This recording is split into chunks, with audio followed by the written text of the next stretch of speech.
Olá pessoal, meu nome é Sérgio e sejam bem-vindos a mais uma aula de aplicação web com Java. Nessa videoaula eu vou estar mostrando para vocês como que eu posso integrar o JSF com o meu servidor REST, ou seja, que aqui no caso os dois lados são Javas, mas se por exemplo futuramente você quiser fazer um front-end PHP, fica a seu critério, fazer um front-end Android, aí tanto faz. Por efeito de simplicidade, eu vou usar o meu REST, o meu front-end e o meu front-end, que é a parte web, e o meu back-end, que é o meu serviço, vão estar na mesma aplicação. Mas se vocês quiserem, vocês podem quebrar em duas aplicações. É até um bom exercício para treino. Beleza. Eu já fiz aqui, em uma aula passada, a tela do fabricante. Então, só para a gente rodar aqui, para a gente lembrar. E fiz o fabricante BIM. A parte de tela e a parte do fabricante BIM eu fiz sem usar serviço inicialmente. Aonde que está a comunicação do front-end com o back-end? Está aqui, ó. Por exemplo, quando eu chamo a camada down, deixa o meu Hibernate startar aqui. Quando eu chamo a camada down, na verdade, a chamada do manejo de BIM para a camada down, eu nada mais estou fazendo do que acoplando a camada de front-end com a camada de back-end. Só que muitas vezes eu não quero que o meu front-end chame o meu back-end diretamente, assim, a parte de banco.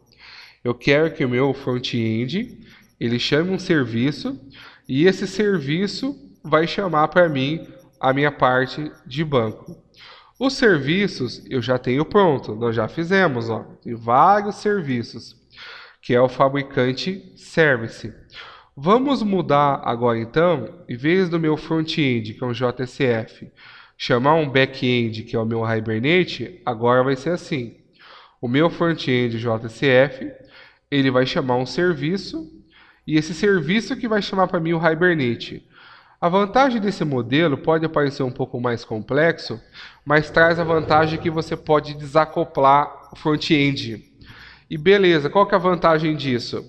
A vantagem disso é que daqui 10 anos, por exemplo, vamos supor que o Java morre, o Prime Faces morre, essa parte de front-end.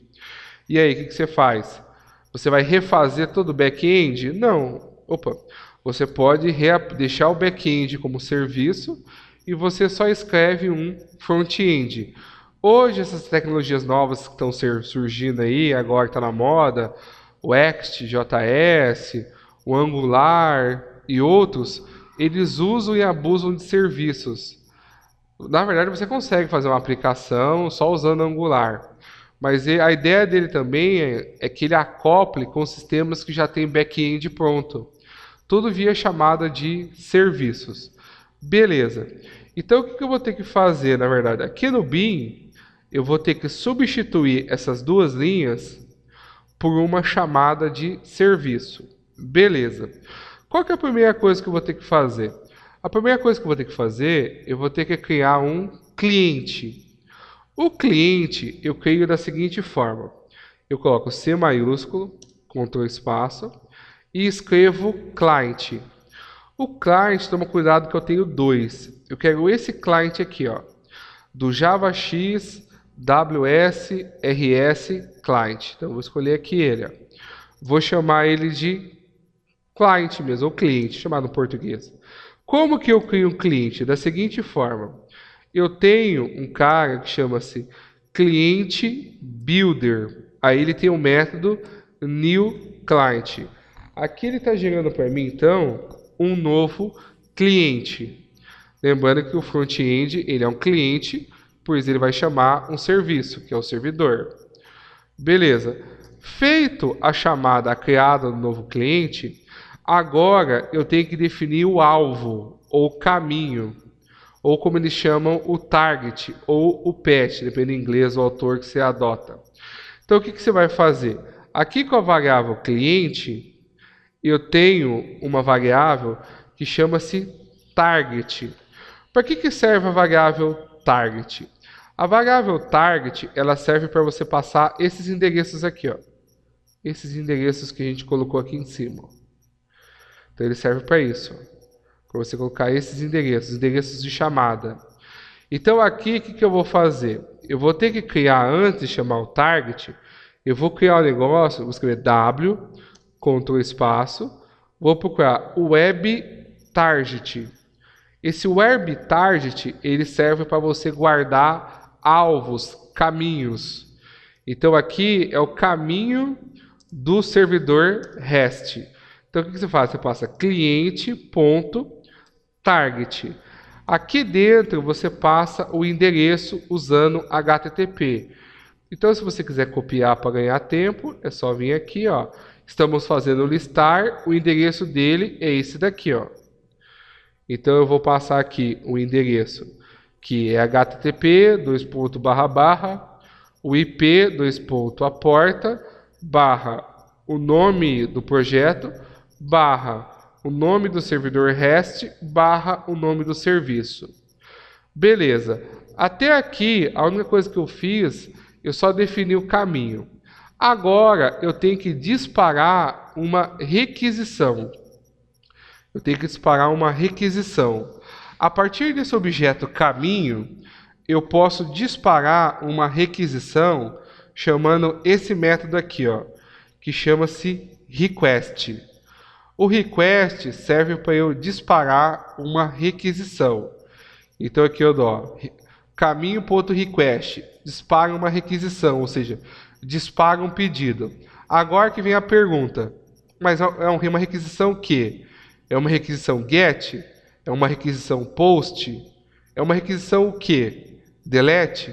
PUT? Aí você dá ponto e coloca qual é o tipo da requisição que você está fazendo. No meu caso aqui, estou fazendo uma requisição GET. Como você sabe que é GET, Sérgio? @GET. @GET aqui, ó. E o que vem aqui dentro do GET? Aqui dentro do GET vem o tipo do retorno. Tipo do retorno? Tipo string, ó. Tipo string. Então você vem aqui e coloca string.class. Beleza, o que ele vai retornar para você? Ele vai retornar para nós um JSON. Então a gente vem aqui, ó, string JSON. Pronto. Será que já vai funcionar a nossa comunicação? Vamos testar, vamos fazer aqui um debug para a gente ver. Então vamos fazer aqui, vou rodar no modo debug a minha tela para a gente poder testar. Botão direito, debug yes, debug on server. Vamos ver se ele já está trazendo o JSON para mim. Vamos testar.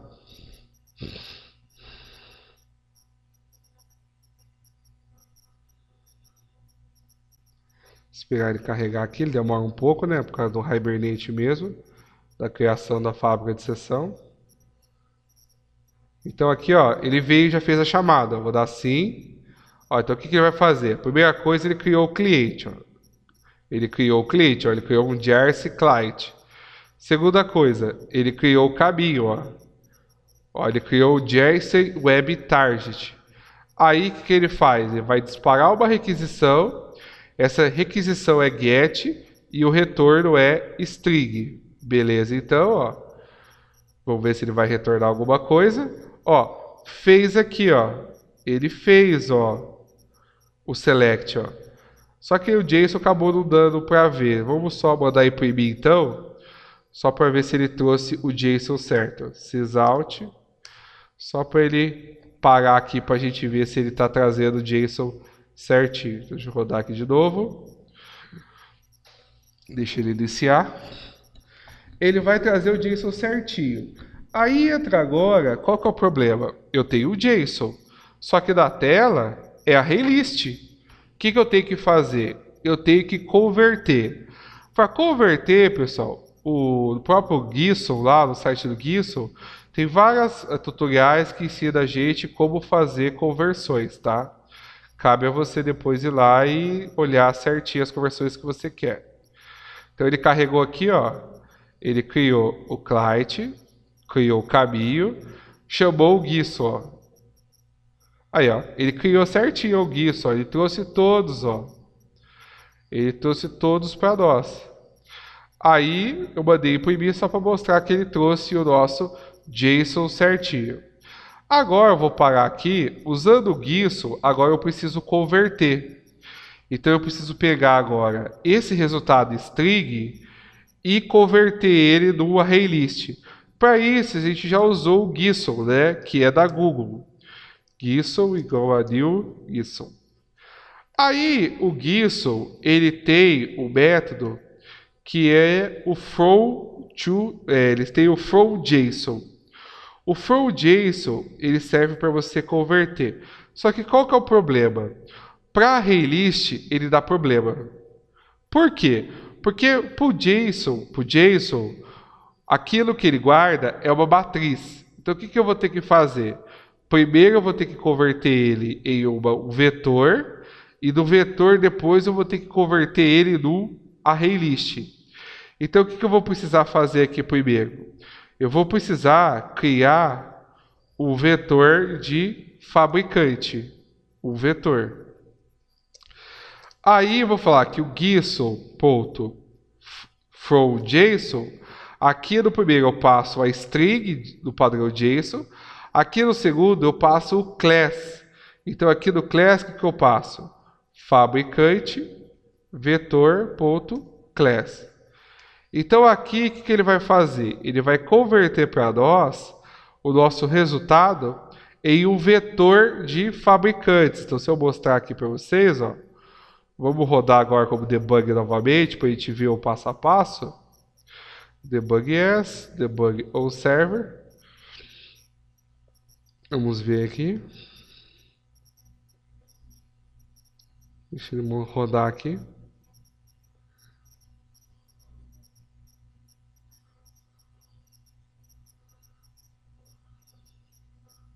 Deixa ele iniciar, esperar um pouco. Você vê que ele vai converter para um formato de vetor. Existem outras formas, se você quiser, mas você tem que construir uma classe conversora. Eu não quero fazer isso. Isso demanda mais tempo, tá? Então aqui, ó, o que ele fez? Ó? Ele recebeu, criou o cliente, teve o caminho, recebeu o JSON, criou o JSON, converteu para vetor, ó.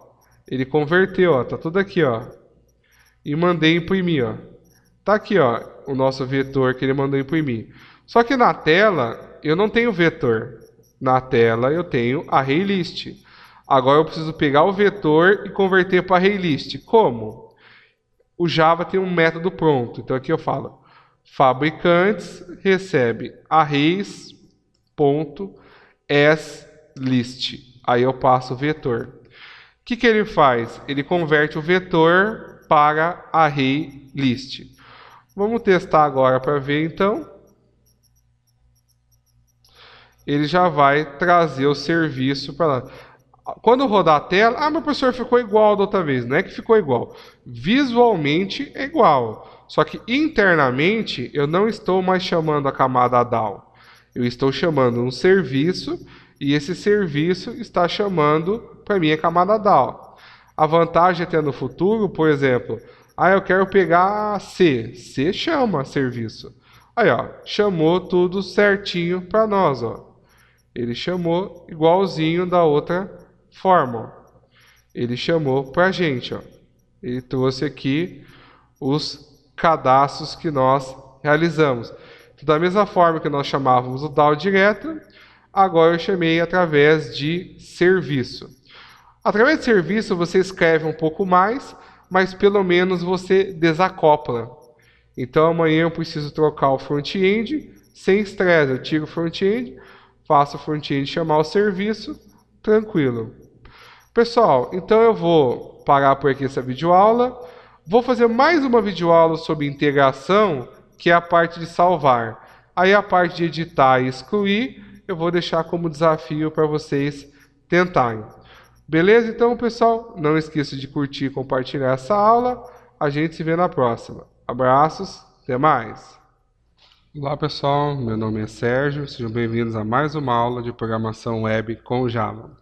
Essa videoaula vai ser a última aula de hash dentre as patrocinadas. e vou mostrar como que eu faço o salvar utilizando serviço. Lembrando que o salvar, além de salvar, ele também recarrega os dados. Então eu vou precisar chamar dois serviços, o serviço de salvar e o serviço de listar. O salvar nós chamamos de merge, né? Que é o salvar e editar. Na verdade vai acabar sendo o salvar e editar juntos, né? E fica depois como desafio para vocês fazer o excluir. Beleza. Esse aqui é o nosso salvar antigo. Eu vou comentar ele. Aonde que ele fazia? Ele chamava o down, chamava o merge para incluir ou editar. Aí ele limpava o fabricante e por fim ele recarregava os dados do nosso ArrayList. Beleza, o que eu vou ter que fazer? Seguindo o mesmo princípio do listar, a primeira coisa que eu vou fazer, eu vou ter que criar um cliente. Então eu vou vir aqui, vou criar um cliente igual client builder, né? Client builder.new client. Então a primeira coisa é criar o cliente. A segunda coisa que eu vou ter que fazer, eu vou ter que definir um caminho. O caminho, no caso, aqui eu vou ter que trabalhar com dois caminhos. Eu vou precisar fazer o merge. O merge é o salvar, tá aqui, ó. E o caminho do listar. A vantagem é que os dois são iguais, só se diferenciam pelo protocolo. Então eu vou copiar esse endereço aqui, vou criar um web target, né? Vou criar um web target, que é o nosso caminho, aonde cliente.target, passando o caminho. Beleza. Até aí, ok. Agora, o que eu preciso fazer? Usando esse caminho, eu preciso enviar uma requisição. Caminho.request. Estou enviando uma requisição. Aí eu tenho que dar ponto. Agora eu tenho que falar, uma requisição get, uma requisição post, é uma requisição put, o que que é? É uma requisição post. Na requisição post, o que que vai acontecer aqui? Na requisição post, eu vou enviar aqui, no caso, o objeto o tipo de dado que eu quero estar enviando. Ou seja, o que eu vou mandar para estar salvando lá no meu servidor. Beleza, vamos fazer isso então. Então, para fazer funcionar o post, a primeira coisa que eu vou ter que fazer, eu vou ter que pegar esse fabricante aqui e converter ele para JSON antes de dar o post. Para isso, vou usar o JSON do Google, né? Que a gente já usou ele algumas vezes. Aqui então eu vou criar o meu JSON usando o JSON, usando aquele método toJSON passando o objeto. Beleza. Até aqui o que vai acontecer? Ele vai pegar o fabricante que a gente gerou na tela e converter para JSON. O problema é que o post ele não aceita string, ele aceita um tal de entity. Esse que é o grande dor de cabeça nossa. Então o que eu vou ter que fazer aqui? No post eu vou ter que criar um entity a partir dessa string minha. Como? Eu venho aqui e escrevo entity, faço a importação desse entity aqui, ó. Toma cuidado, tem um monte. Olha quantos entities tem, ó. Eu quero o entity do JavaX, WS, RS, client. Aí eu venho aqui, entity.json. E passo daí, aqui dentro, eu passo a string. Aí ele consegue fazer o post. Vamos testar para ver se ele vai salvar. Por enquanto, não vamos listar. Vamos olhar no banco de dados aqui, o que eu tenho. Aí a gente testa com base com o que eu tenho no banco de dados. Deixa eu abrir aqui então o cadastro de fabricante. O último que eu tenho é o código 8. Vamos testar então. Para isso então, eu vou vir aqui, vou rodar em modo debug para a gente ver passo a passo. Vocês podem rodar em modo normal para testar, mas é mais para a gente entender o que está acontecendo. Deixa eu tirar o debug do listar, né? Senão ele vai parar. Então vamos ver se ele vai salvar mesmo. Então esse código aqui, ele está substituindo essas duas primeiras linhas aqui, ó. Em vez de eu chamar o down direto agora, eu chamo um serviço e o serviço chama o down para mim. Ou seja, eu estou desacoplando as coisas. Então, beleza, vou vir aqui, ó. Vou vir aqui no novo. Agora aqui no novo eu vou digitar.